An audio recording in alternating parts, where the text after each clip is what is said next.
Bugun men siz bilan avgust oyining eng muhim pensiya intrigasi haqida gaplashaman. Pensiyalar oshadimi? Qayta hisob-kitob bo'ladimi? Kimning puli ko'payadi? Kimniki o'zgarmaydi va eng asosiysi, odamlar nimani o'z vaqtida tekshirmasa, o'ziga tegishli pulni yo'qotib qo'yishi mumkin. Bu ma'lumot faqat hozir pensiya olayotganlar uchun emas, yaqin yillarda pensiyaga chiqadiganlar, ota-onasi yoki buvisi bobosining hujjatlari bilan shug'ullanayotganlar uchun ham juda muhim. Shuning uchun hozirroq kanalga obuna bo'ling, videoga like bosing va oxirigacha diqqat bilan eshiting. Chunki men bugun oddiy tilda real misollar bilan qayerda xato qilinishi va nima qilish kerakligini birma-bir tushuntiraman. Har yil avgust oyida pensiya mavzusi atrofida savollar ko'payadi. Odamlar bir-biridan so'raydi: pensiya oshadimi, qayta hisob qilinadimi? Qo'shimcha to'lov beriladimi? Staj qo'shilsa pul ko'payadimi? Ishlayotgan pensionerning pensiyasi qayta ko'riladimi? Muammo shundaki, ko'pchilik pensiya tizimida hamma narsa avtomatik bo'ladi deb o'ylaydi. Ya'ni davlat hammasini o'zi ko'radi, hujjatlarni o'zi topadi, ish stajini o'zi qo'shadi, yetishmayotgan ma'lumotlarni o'zi tiklaydi deb hisoblaydi. Amalda esa hamma holatda bunday emas. Oldin pensiya masalasida asosiy e'tibor qog'oz hujjatlarga qaratilgan edi. Mehnat daftarchasi, arxiv ma'lumotnomasi, ish haqi haqidagi spravka, ish joyidan buyruqlar, lavozim va ish davrini tasdiqlovchi hujjatlar asosiy rol o'ynardi. Agar odam bir joyda 20 yil ishlagan bo'lsa-yu, hujjat to'liq bo'lmasa, u 20 yilning hammasi pensiya hisobiga kiradi degani emas edi. Tasdiqlangan qismi kirardi, tasdiqlanmagan qismi esa muammo bo'lib qolardi. Hozir esa vaziyat o'zgargan. Ko'p ma'lumotlar elektron bazalarda ko'rinadi. Ish staji, soliq to'lovlari, ish haqi, sug'urta badallari, shaxsiy ma'lumotlar. Bu qulay, albatta. Lekin yangi muammo paydo bo'ldi. Bazadagi ma'lumot bilan odamning qo'lidagi real hujjat bir-biriga mos kelmasligi mumkin. Masalan, odam 1995 yildan 2005 yilgacha korxonada ishlagan, mehnat daftarchasida yozuv bor, lekin elektron bazada bu davr ko'rinmaydi. Yoki aksincha, bazada ish haqi noto'g'ri ko'rsatilgan, ayrim oylar tushib qolgan, korxona nomi almashgan, stil yoki pasport ma'lumoti eski bo'lib qolgan. Avgust oyining asosiy pensiya intrigasi ham shunda. Kimning pensiyasi faqat umumiy oshirish hisobiga ko'payadi, kimniki qayta hisob-kitob tufayli o'zgaradi, kim esa hech narsa qilmagani uchun o'ziga tegishli qo'shimcha pulni vaqtida ola olmaydi. Men bu yerda vahima tarqatmoqchi emasman. Aksincha, aniq tushuntirmoqchiman. Kim xavotir olishi kerak, kim tinch o'tirishi mumkin, kim esa hozirroq hujjatlarni tekshirishi zarur. Birinchi muhim narsa, pensiya miqdori odatda 3 ta asosiy omilga bog'liq. Birinchisi, ish staji. Ikkinchisi, ish haqi yoki hisobga olinadigan daromad. Uchinchisi, qonunchilikdagi umumiy oshirishlar, indeksatsiyalar, eng kam pensiya yoki bazaviy hisob ko'rsatkichlariga bog'liq o'zgarishlar. Oddiy qilib aytsam, odam qancha yil rasmiy ishlagan, o'sha davrda qancha rasmiy daromad olgan va davlat tomonidan belgilangan pensiya normalari qanday o'zgargan bo'lsa, pensiya shunga qarab shakllanadi. Masalan, birinchi holatni olaylik. Karim aka 63 yoshda, u 35 yil rasmiy ishlagan. Mehnat daftarchasi tartibli, korxonalar yopilmagan yoki arxiv hujjatlari bor, ish haqi ma'lumotlari ham to'liq. Bunday odamda katta xavotir bo'lmasligi mumkin. Chunki uning pensiya huquqi ancha yaxshi tasdiqlangan. Agar avgustda umumiy oshirish bo'lsa, uning pensiyasi belgilangan tartibda oshadi. Agar elektron tizimda hammasi to'g'ri turgan bo'lsa, u ortiqcha yugurmasligi mumkin. Lekin baribir men bunday insonlarga ham bir marta shaxsiy ma'lumotlarni tekshirishni maslahat beraman. Ikkinchi holat. Dilbar opa 6 yoshda yaqinda pensiyaga chiqqan. U 1930 yillarda 3 ta turli tashkilotda ishlagan. Birinchi tashkilot hozir yo'q, ikkinchisining nomi o'zgargan, uchinchisi xususiy korxona bo'lgan. Mehnat daftarchasida yozuvlar bor, lekin ayrim joylarda muhr xira, ayrim buyruq raqamlari aniq emas. Mana shunday holatda asosiy xavf paydo bo'ladi. Pensiya tayinlanganda ayrim davrlar to'liq hisobga olinmagan bo'lishi mumkin.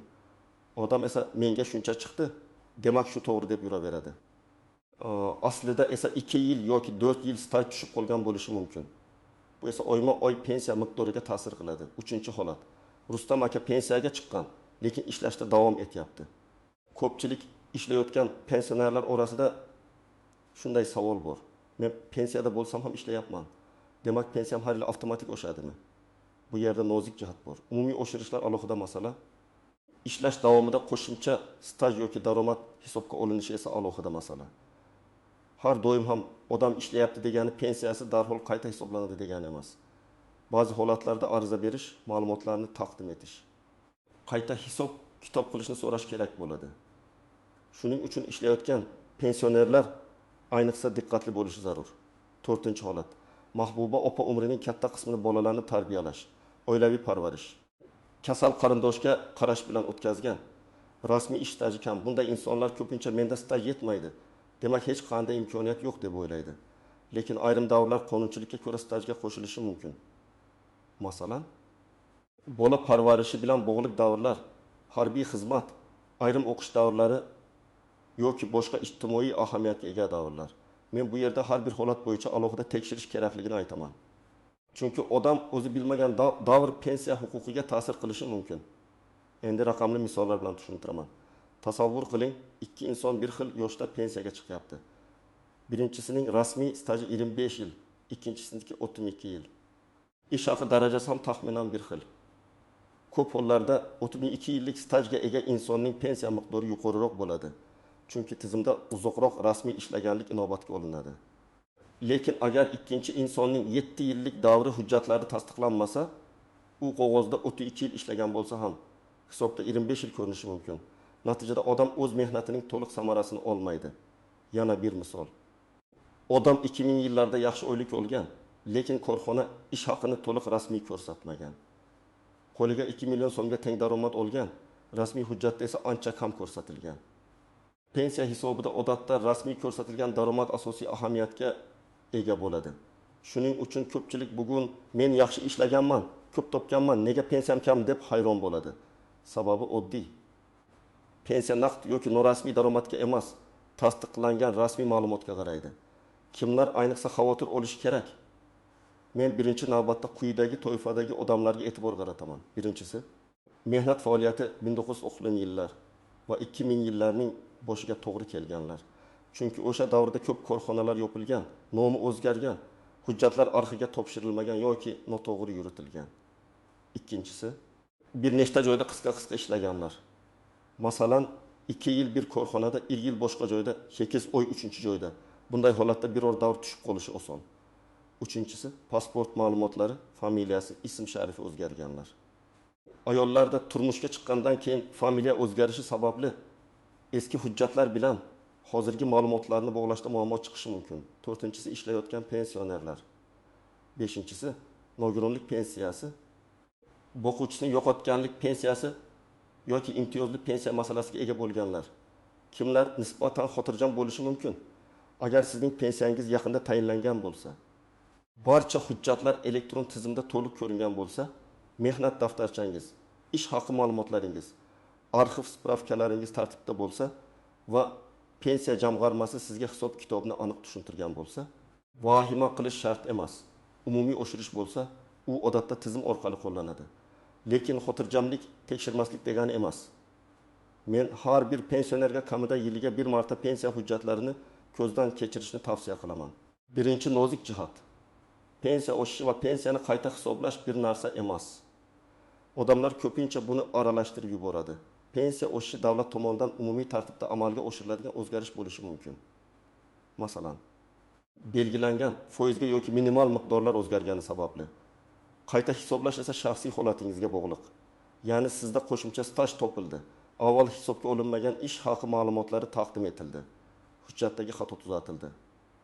Imtiyozli davr tan olindi. Bunda natija har bir odamda har xil bo'ladi. Ikkinchi nozik jihat, hamma hujjat ham darhol qabul qilinavermaydi. Masalan, mehnat daftarchasida yozuv bor, lekin muhr yo'q yoki buyruq raqami ko'rsatilmagan. Bunday holatda qo'shimcha tasdiq so'ralishi mumkin. Korxona arxivida buyruq nusxasi bo'lsa, muammo hal bo'ladi. Agar korxona tugatilgan bo'lsa, tuman yoki shahar arxiviga murojaat qilishga to'g'ri keladi.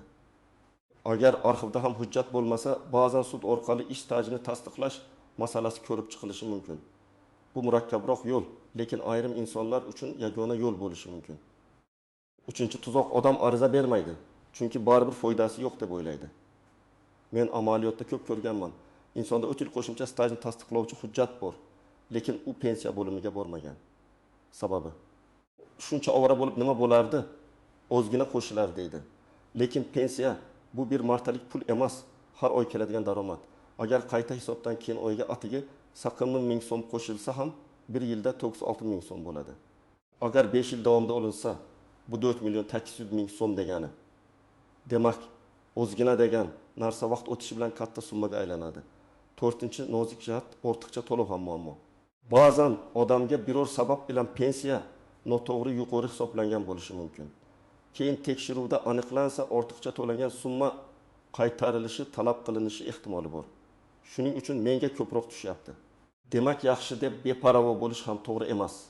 Agar to'lovingiz birdan keskin oshib ketgan bo'lsa va siz sababini bilmasangiz, aniqlashtirib qo'ygan ma'qul. Chunki keyin kutilmagan qarzdorlik chiqib qolmasin. 5-jihat.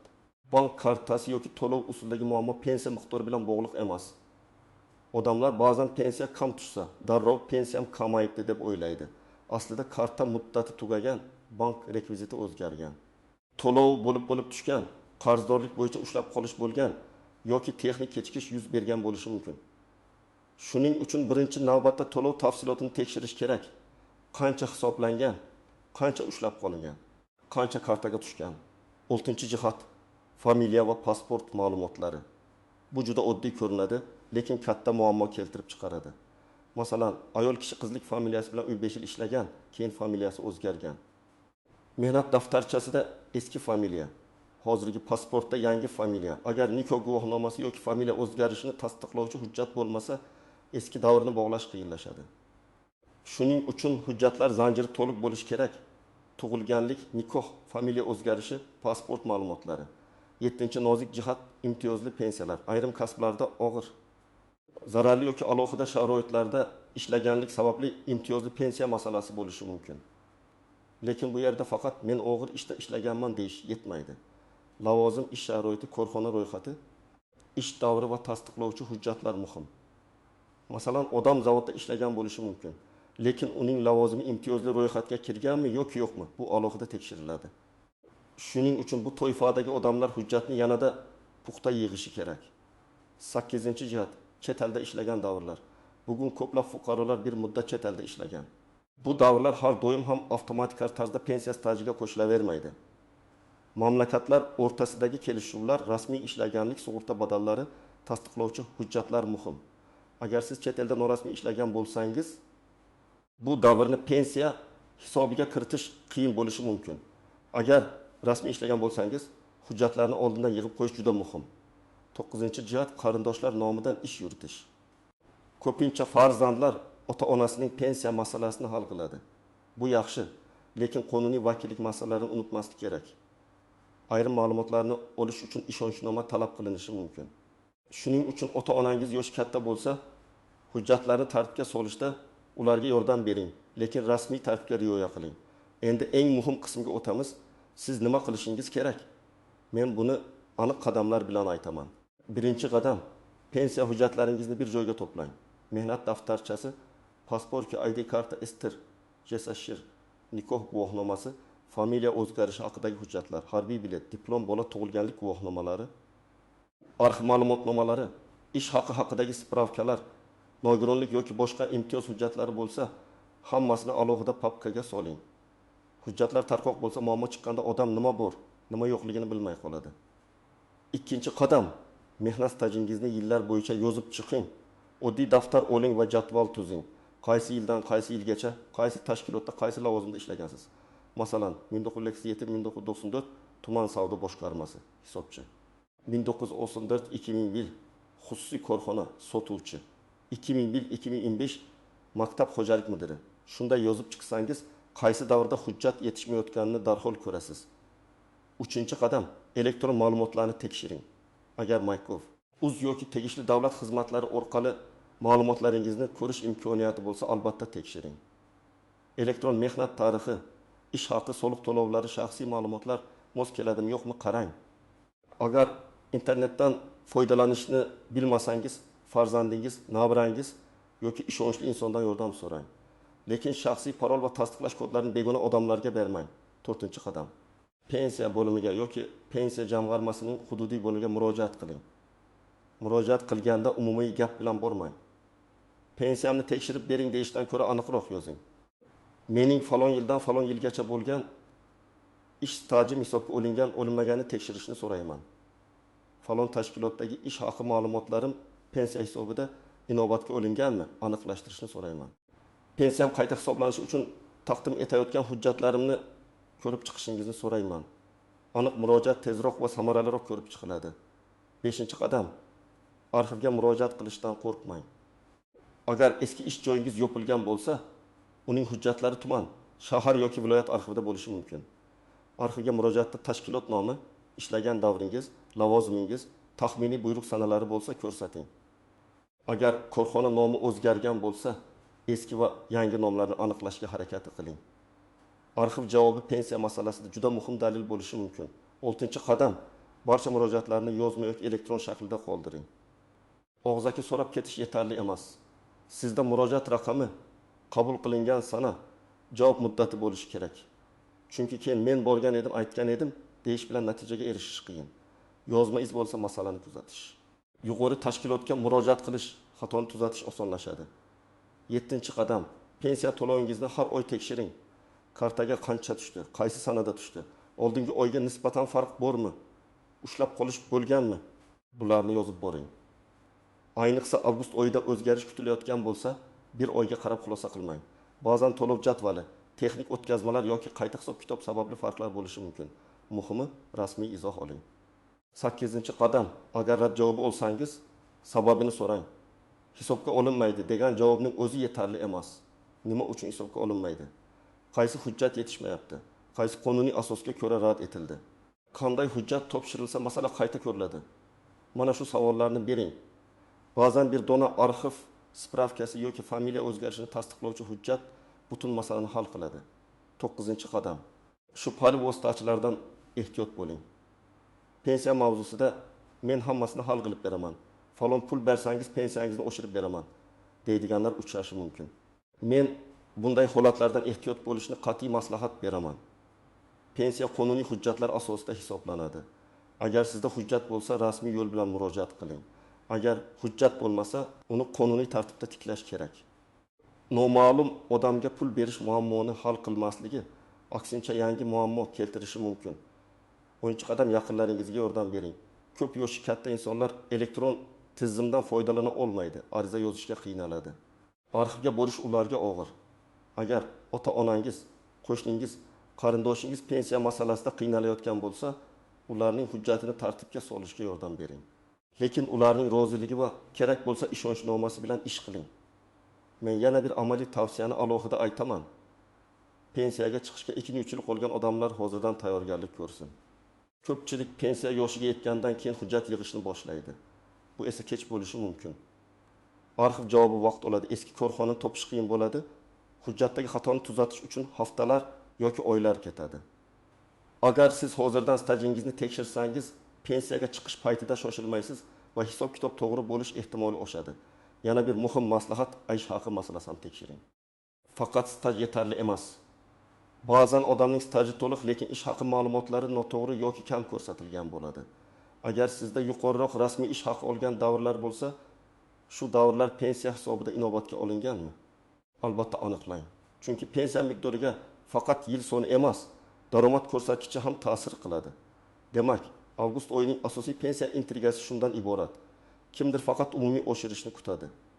Kimdir qayta hisob-kitob orqali real qo'shimcha pul olishi mumkin. Kimdir esa hujjatdagi bitta xato sababli o'ziga tegishli summani vaqtida ola olmaydi. Men sizga ekspert sifatida aytaman. Pensiya masalasida eng katta xato beparvolik.